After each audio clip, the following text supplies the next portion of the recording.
Alright everyone, today's video will be on our conifer cones. So we'll be covering the families Cupressaceae and Pinaceae. So what's typically going to separate Pinaceae from Cupressaceae is that Cupressaceae will have peltate cone scales. However, we have one outlier that we'll go ahead and get out of the way first. Our Thuja occidentalis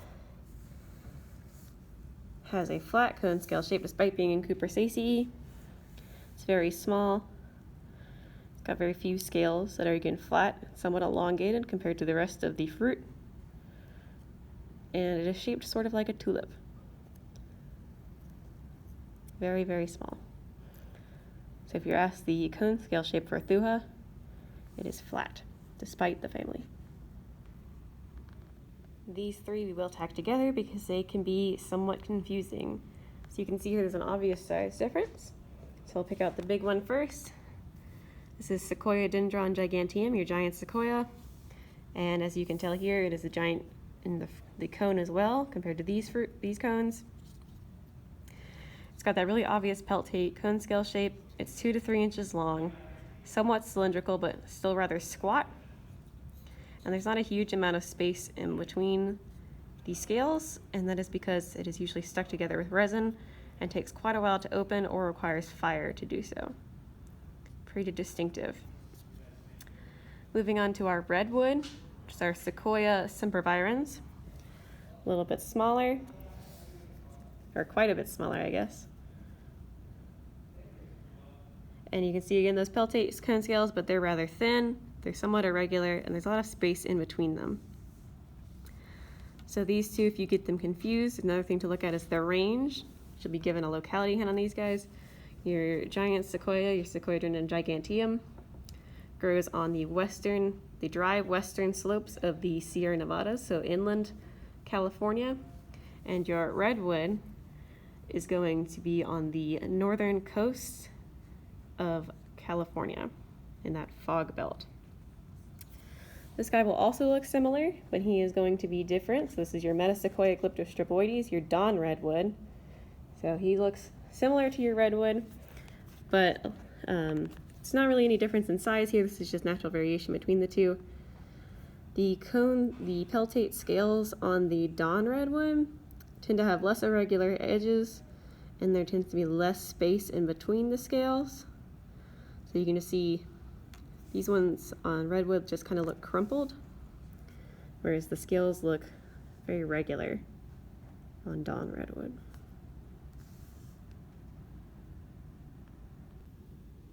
Our next Cupressaceae still has peltate cone scales, but it's a little bit harder to see. This is Taxodium. So Distichum and ascendens are hard to tell apart really by the cone. It's mainly a difference in size, but they will look very similar. It almost reminds me of a paper wasp nest. So it's brown. It'll be green when it's still on the tree. This one's dry and mature, so it's brown. The cone scales themselves are very lumpy. They're fused together, and they're not as obvious on most of our other cones. So a very distinct cone for sure, and almost sort of an orb.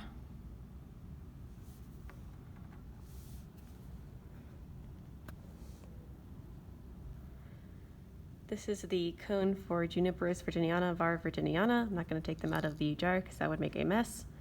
But they're very small, and while they're often called juniper berries colloquially and culinarily, they are fleshy cones, and they still have a peltate cone scale shape under that flesh. And remember, these guys are dioecious, so this is your female cone.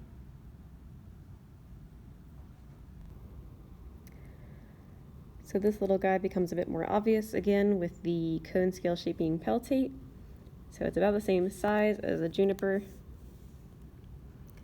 Very small. It'll focus. There we go. Just a few peltate scales. Hangs off the tree by a little stalk that is just a few leaf scales. And this is your Chemiciferous thioides, your Atlantic white cedar. And this is a big hint for identifying the tree itself, because when they are on the tree, These guys will still be distinctive from juniper or thuja. They will be green, and the scales will not be reflexed like this. They will be together, almost like taxodium. They will still be little tiny obvious cones. All right, now we're going to get into the fruits for Pinaceae, but we are not going to start out with Pinus. We're going to start out with everything that is not Pinus in the Pinaceae family. Our fruits are our cones that are specifically different because they are held on top of the branch. Like this guy here is still on his branch. This is Abies fraseri. And then we have Cedrus deodara, but this one is kind of falling apart. So we will look at him a little bit more in a second. All right, let's start with Abies fraseri, or fraser fir. This is the tree you probably have in your house every Christmas if you celebrate Christmas. It is a southern Appalachian endemic. It's going to grow on dry tops of mountains. If we look at the fruit specifically, the cone, they are cylindrical, 3 to 4 inches. The scales are reflexed, but still flat. You can see here, they've got these bracts that stick out from under the scales that have sort of a toothed, irregular edge. They also have a lot of sap on them, so all this white stuff is resin. That's pretty common as well. Those bracts are going to be your big key, as well as location. These are in southern Appalachia. So our deodar cedar is not native to the southern Appalachians. It's not native to the Americas at all. It is from Himalaya, the Himalayan region. This guy's going to be large, so he's typically about the size of a Nerf football. So a good 6 inches. This is about half of the cone we've got left here. Take a second, since it's falling apart anyway, and this is what this cone does, and the same thing will happen with Abies, where it will shatter once it reaches maturity to distribute these seeds. This is our flat cone scale, and here are the seeds on the inside of it. So that's a neat look at it, and you can see this is a winged seed. This is wing. If we look at the whole thing, it's going to be a really dense, chunky oval. It's also going to have a lot of sap on it, very sticky. The cone scales, there's just a lot of them. They're really packed in there. They're laid on very tightly to one another, and there's just a lot happening on this cone.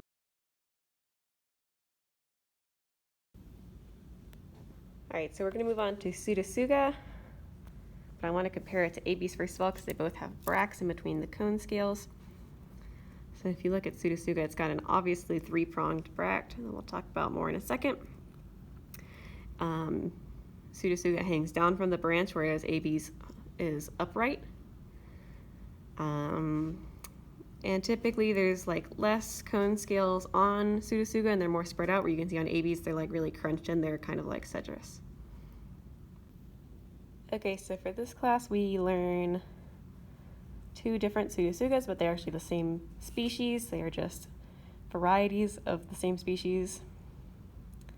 So we learn Suga menziesii var menziesii, which is your coastal Douglas fir, and then your Suga menziesii var glauca, which is your Rocky Mountain Douglas fir. So let's start from there. So both are going to have that distinctly 3-pronged bract. It's easier to see on this guy. Now it's described to me as a mouse laying down between the cone scales. You can see his tail and his little back feet. Very long, pointed middle bract.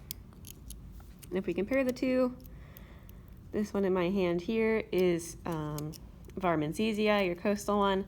It's a little bit larger. It's about 3 inches. Those bracts lay flat on the cone scales. Alternatively, var glauca, it's a little bit smaller, about 2 inches, and those bracts are often heavily reflexed. So they arch up and away from the cone scales. You can also tell these apart by range. Like I said, var glauca is your Rocky Mountain one, so this is an interior species that's in the Rocky Mountains, whereas var menziesii is going to be towards the Pacific coast, up into British Columbia, and down to about the middle of California. Moving on to the genus Suga, this is your hemlocks. We learned 3 species in this genus. We'll start off with our odd man out. This is Suga caroliniana, your Carolina hemlock. He's definitely the most distinctive, and he's also an uncommon species that grows in the southern Appalachians, so southern Appalachian endemic, that grows on dry, rocky ridge tops. So this guy tends to be larger than Heterophylla and Canadensis. His cone scales tend to be a bit more flexed. You can see they're held at about a 90-degree angle to a little bit more. And while all cones to some degree will have variation under the cone scale where you can see where the seeds used to be, I feel like it's very prominent on Caroliniana because they're very light. So very light underside on the cone scale. So dry, rocky ridge tops in southern Appalachia. These two side by side are very hard to differentiate. However, luckily for us, one of them does not live anywhere near here. So this one is going to be your Canadensis, and he's going to grow in cove forests and along streams on lower elevations in Appalachia, but significantly more widespread than the Carolina hemlock.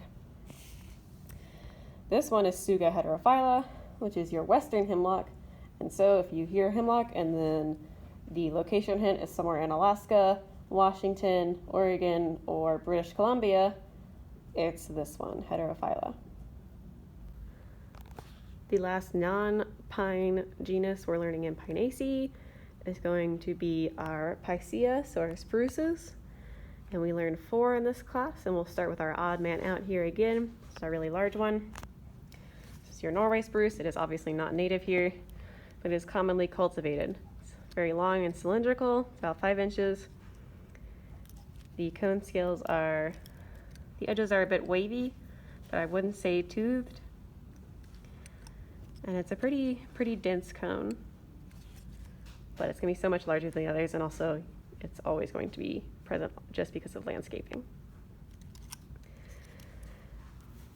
Moving on to the one that you will see in North Carolina natively. This is Picea rubens, your red spruce, or he balsam. This grows on dry ridge tops in the southern Appalachians and then up further into New England and a little bit into Canada, but always on mountains on the east coast. For the ID for this guy, he's pretty small. He's gonna be the smallest Picea we learn. He has a bit of a reddish tint that'll help you with the common name, and I feel like his scales are typically a bit more diffuse, a bit more dispersed. Very rounded, very regular edges though. But habitat's super important for this guy. The last 2 spruces are the Engelmann spruce, Picea engelmanni, and Sitka spruce, Picea sincensis. These guys are very similar to one another. They both have papery scales that are reflexed and held at almost a 90-degree angle from the axis. Tend to be a lighter scale color, but it's a super thin scale, and it's got an irregularly toothed margin. But these two are incredibly similar, and due to natural variation, they're very hard to tell apart. So these are two that you're gonna rely heavily on range information for. So your Engelmanni is going to be your interior species here. So it's gonna be in the Rocky Mountains, all the way from British Columbia down to the southwest. Though as it gets further south, it will get to higher elevations. Your Sitka spruce, you can remember Sitka is from a Sitka island in Alaska, so this is going to be your coastal spruce because he grows on islands. And he grows on the very, very coastal edge in the temperate rainforests of the Pacific coast in Oregon, Washington, Alaska, and all of British Columbia, as well as the islands that dot along that coastline.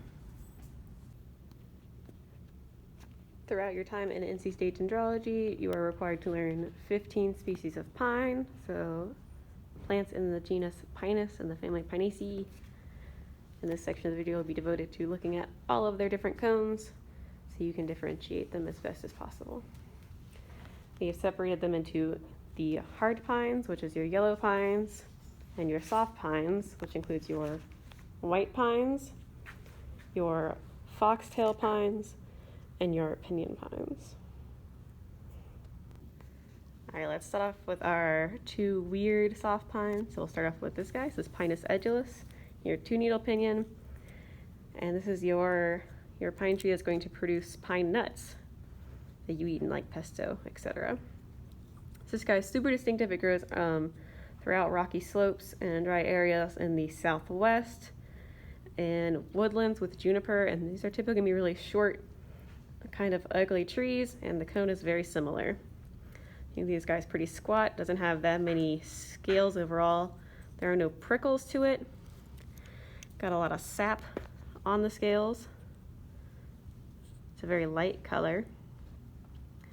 Where those scales are reflex, there's not that many of them. And also if you flip it over, you can see those deep pits in the cone scale where the nuts used to be, the pine nuts. So just a fatty modified seed. Definitely an interesting cone and an easy one to ID. That nice thick umbo, no prickles, lots of sap, and those thick seed areas. Next we have Pinus longeva. This is your intermountain bristle cone pine. So we can look at this one and see the bristles really clearly. This is your big key here, is that the bristles remain. Also got a lot of sap on it, generally a lighter colored cone, not so much prickles to speak of. And this will be present sparsely also throughout the southwest, but you shouldn't really confuse this with edulis. You shouldn't really confuse anything with edulis unless you go out west and see all of the other species of pinyon pine. But for us, it's the only one we're concerned with. Moving on to our white pine group, we have Pinus strobus, the eastern white pine. It's going to be native to the North Carolina mountains and along the mountains on the entire east coast for the most part. It is cylindrical, pretty thin, got a lot of sap on it, which often appears white. Those scales are pretty diffuse, there's not that many of them, not very densely clustered together. And that range is really going to help you. Alternatively, you have Pinus monticola. This is your western white pine. It's a good bit larger, but still rather slender, cylindrical, still with those bits of sap and those heavily reflexed. These guys have a really heavily reflexed cone scales. And then for your cream of the crop white pine, we have Pinus lambertiana. This is your sugar pine. It's native out west, and you really shouldn't confuse it with anything else. This kind of speaks for itself. This is the largest pine tree in the world in terms of height, and this is the longest pine cone. We do not learn the heaviest pine cone, but this is the largest pine cone. Your sugar pine. You can see this guy is absolutely enormous. Still very cylindrical. Still a good bit of sap there. And none of these cones have any prickles. It's an important distinction. So sap, somewhat reflexed, cone scales with no prickles and a good bit of sap, and very skinny. Up next, the pine you should be most familiar with. For the most part, this is going to be Pinus palustris, your longleaf pine. So this guy is definitely still large. Compare him to your sugar pine, though, he is no match. And he's definitely more Christmas tree shaped or ovate.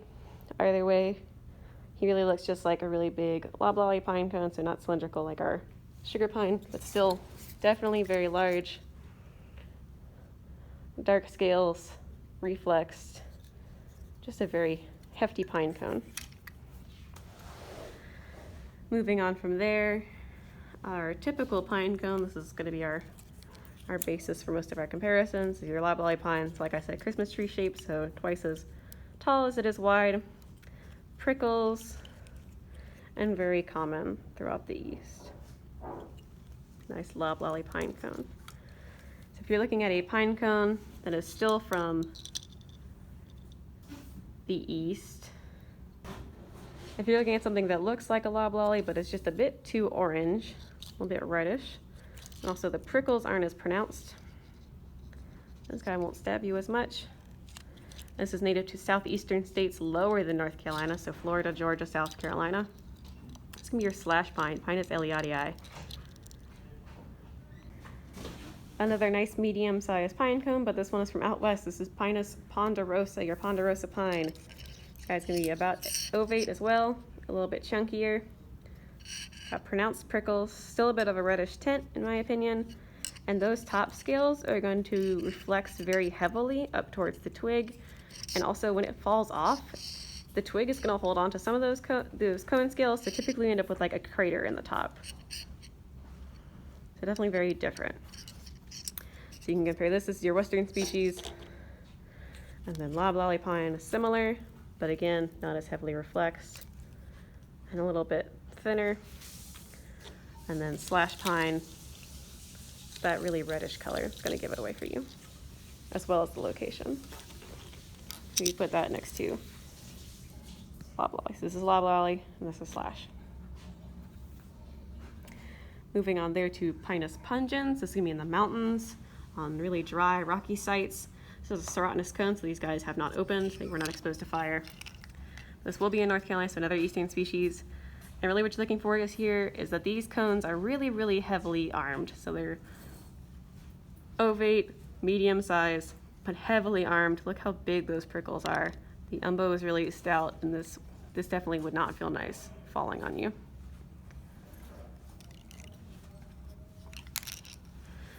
Another serotinous cone, this is Pinus serotina, your pond pine. So you can see this guy's not really opened either. Also a nice egg shape, very similar size, but again, almost no prickle on this one. So a very nice, polite coastal species.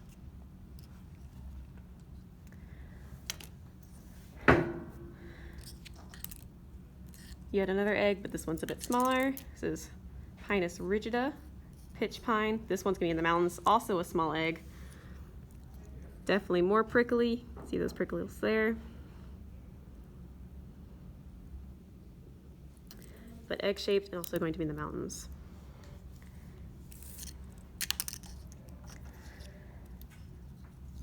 Getting into our smaller ones, we've got Pinus virginiana here. Definitely still egg shaped, very prickly. Very pointed prickles. Little squat egg, and we've got that goth French tip where you've got the dark outline on the underside of the cone scale. Very distinctive of Pinus virginiana, at least on the East Coast. Getting a bit smaller, nice squat egg, but this one does not have that line. That's gonna be Pinus echinata, so your shortleaf pine. And for your West Coast tiny pine, this is Pinus contorta, your lodgepole pine. This one is opened. This one has remained closed despite being in a jar for a long time. So small and slightly recurved. You can see the main axis kind of curves a little bit, and lopsided on the top where it attached the branch directly. So a bit squished on the top. A bit of prickle, but nothing too pointy, but just small and from the West Coast. Going down the line for our native eastern species, we start out with our white pine, our eastern white pine, because he's our odd man out here. It's a long cylindrical shape, lots of resin on him. Then we go to echinata, little tiny egg. Pinus rigida, little tiny egg, a little bit larger, definitely more prickly. This one's gonna be from the mountains.